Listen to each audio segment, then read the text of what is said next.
ओम शांति। भगवान ने असमानता क्यों रखी है? कोई धनी तो कोई गरीब क्यों है?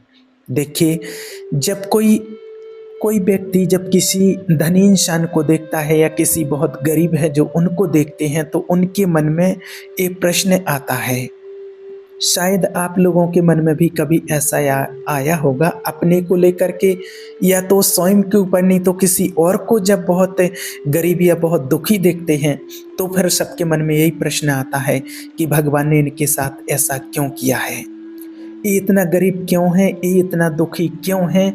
और जो कोई लोग होते हैं जो कोठी बंगले वाले बहुत करोड़पति अरबपति लोगों को देखते हैं तो आता है कि भगवान ने इनको इतना क्यों दिया है। और जब कोई बुद्धिहीन बच्चा देखते हैं या कोई व्यक्ति देखते हैं जिसमें कम बुद्धि होती है तो उसके लिए भी कहते हैं कि संसार में भगवान ने ऐसी असमानता क्यों रखी है कि किसी को धन अधिक दिया है, किसी को बुद्धि बल अधिक दिया गया है। तो देखिए, आप सभी को सबसे पहली बात बताएं कि जो भगवान देते हैं वो समान देते हैं, और किसी के पास कम है और किसी के पास ज़्यादा है तो वो उसकी गलती है, उसके कर्मों के कारण हुआ है। बाकी भगवान किसी के साथ ऐसा मतभेद नहीं करते हैं। जो आपने कर्म किए हैं उसका फल आसमान है। योग्यता, कर्म की योग्यता, आपका कर्म है आप धनी हैं, आपका कर्म है आप निर्धन हैं, आप पाप कर्म किए हैं दुखी हैं, वो पुण्य कर्म किए हैं तो कोई सुखी है। ये होते हैं कर्मों के आधार पर। इसमें भगवान किसी भी प्रकार का कोई हस्तक्षेप नहीं करते हैं।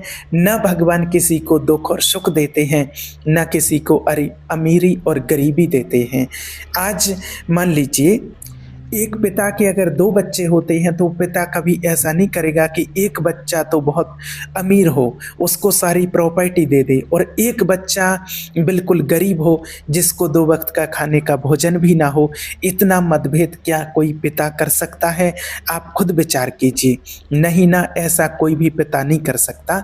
तो जब एक लौकिक पिता नहीं इतना मतभेद कर सकता है तो वो परम पिता परमात्मा इतना मतभेद कैसे कर सकते हैं कि एक व्यक्ति को करोड़पति बना दिया जाए जिसके पास पैसे गिनने के लिए नौकर लगे हुए हैं, इतना पैसा है उसके पास, और एक के पास की दो वक्त का भोजन नहीं है। वो हमारा पिता परमात्मा इतना मतभेद कैसे कर सकता है? लेकिन ये सारी चीज़ होती है हमारे कर्मों के आधार पर। जो जैसा कर्म करता है उसी के अनुसार उसको जन्म मिलता है, उसी के अनुसार उसको धन वैभव संपत्ति ऐशो आराम या फिर गरीबी निर्धनता रोग दोग, ये सारी चीज़ें कर्म के आधार पर ही मिलती हैं। नहीं तो आज देखिए, एक बच्चे मान लीजिए एक ही मुहूर्त में दो बच्चों ने जन्म लिया है। एक का जन्म हुआ है राजा के यहाँ जो राजकुमार बन गया, और एक का जन्म हुआ है भिखारी के यहाँ जो भिखारी गरीब बन गया। तो ये सारी चीज़ होती है कर्म के आधार पर कि उसने पूर्व जन्म में अच्छे कर्म किए थे, जिसने राजा के यहाँ जाकर के जन्म लिया तो वो राजकुमार बन गया, और एक भिखारी बन गया उसके कुछ ऐसे कर्म थे। किसी ने किसी जन्म में पाप कर्म किए थे तो वो आज दुखी है, और उस आज भले वो अच्छे कर्म कर रहा है, दान पुण्य कर रहा है, धर्म कर रहा है, भक्ति कर रहा है, नाम जप कर रहा है, मेडिटेशन कर रहा है, लेकिन जो पूर्व जन्म का प्रारब्ध है वो तो उसका बन चुका है ना, तो उसके कारण से आज वो दुखी है। और जब उसका ये प्रारब्ध कट जाएगा, पूरा हो जाएगा, तो उसके जीवन में भी सुख आ जाएगा। तो ये सारा खेल कर्म का है। जितना विश्व रचा गया है वो कर्म प्रधान रचा गया है। इस बात को आप याद रखना। कर्म प्रधान विश्व रच राखा, जो जस करे सो तासे फल चाखा। इसमें भगवान का क्या दोष है? इसमें भगवान का कोई दोष नहीं होता है। जो जैसा कर्म कर रहा है वैसा उसको फल मिल रहा है, वैसा ही उसको भोगना पड़ता है। अगर कोई बहुत अच्छा कर्म किए हैं, दान पुण्य किए हैं, गरीबों की सेवा की है, जरूरतमंदों की मदद की है, बीमारों की सेवा की है, तो आज वहाँ उनको यहाँ पर आकर के वैसा फल मिलता है उनको।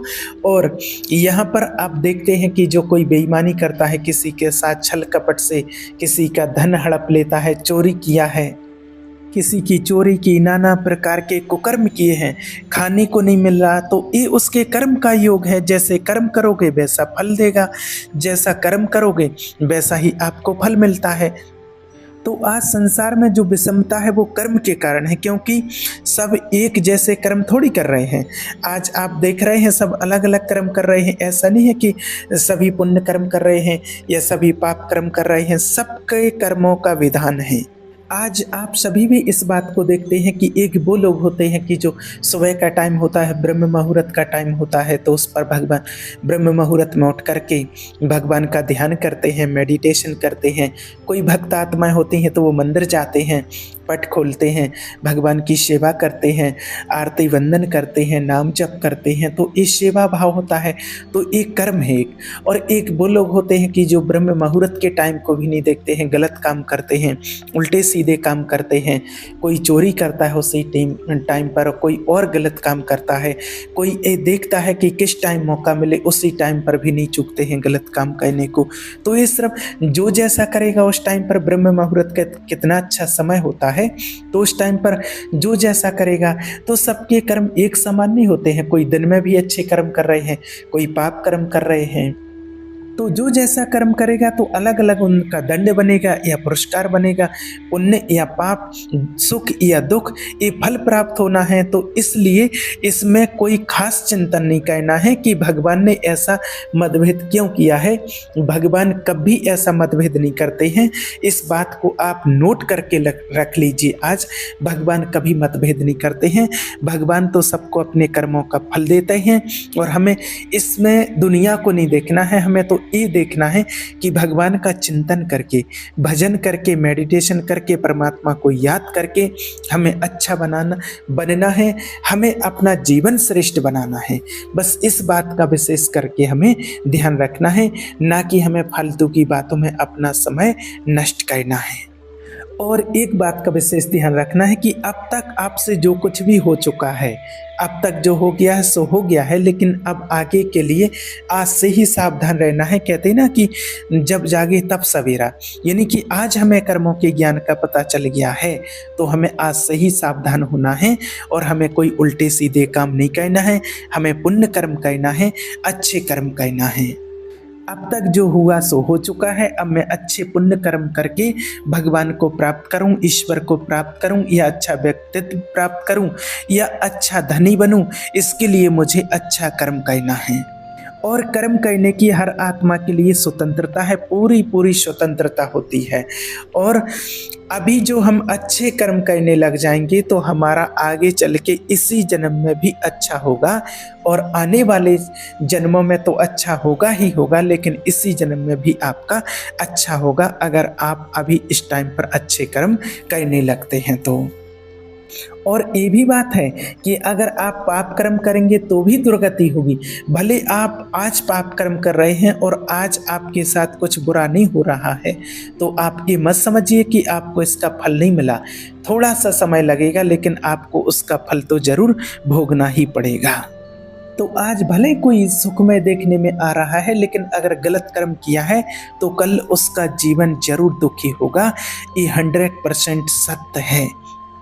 और अगर आज आप अच्छा कर्म कर रहे हैं और आज भले आप दुखी हैं, लेकिन कल आने वाला समय आपका बहुत अच्छा होगा, बहुत सुखमय होगा। यदि आप आज से ही अच्छा कर्म करना शुरू कर दें तो समझदारी इसी में है कि अभी से सुधर जाना चाहिए, अभी से अपने कर्मों पर ध्यान देना चाहिए। आज तक जो किया अब आगे नहीं करेंगे, क्योंकि जो हम बोएंगे वही काटेंगे। इस बात को आप हमेशा याद रखना। अगर आपने गेहूं बोया है तो गेहूं ही आपको काटना पड़ेगा, अगर चना बोया है तो चना ही आपको काटना पड़ेगा।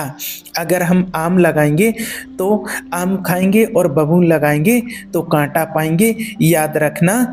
और हम लगाते बबूल हैं और चाहते हैं कि हम दाग छुआरा खाएं, काजू किशमिश खाएं, तो कहाँ से प्राप्त होगा। तो जो हमारे कर्म होते हैं वो बहुत निम्न कोटि के होते हैं। तो कर्म है निम्न कोटि के और फल चाहते हैं उच्च कोटि का, तो ऐसा कभी हो नहीं सकता। कर्म है दुख देने वाले और फल चाहते हैं हम सुख देने वाला, तो हो नहीं सकता। कर्म भी हमारा वैसा ही होना चाहिए, तभी हमारा अच्छा होगा। अभी मान लीजिए कि आप बहुत मेहनत कर रहे हैं लेकिन आपका पूर्व प्रारब्ध पापमय है, तो आपको कुछ समय तक असफलता ही मिलेगी, शोक ही मिलेगा, चिंता ही मिलेगी आपको। तो आपको लगेगा कि बगल वाला जो ज़्यादा मेहनत नहीं करता है, खूब अच्छे से सुखमय है, तो वो कर्म है। तो आपका जो पीछे का कर्म है, वो आपको आगे नहीं बढ़ने दे रहा है, आपको दुर्गति कर रहा है। इसलिए अब आज आप अपने कर्म संभाल लो, तो आगे चल कर के आपकी उन्नति हो जाएगी और आपका आने वाला समय बहुत अच्छा होगा। इस बात का आप विशेष करके ध्यान रखना। ओम शांति।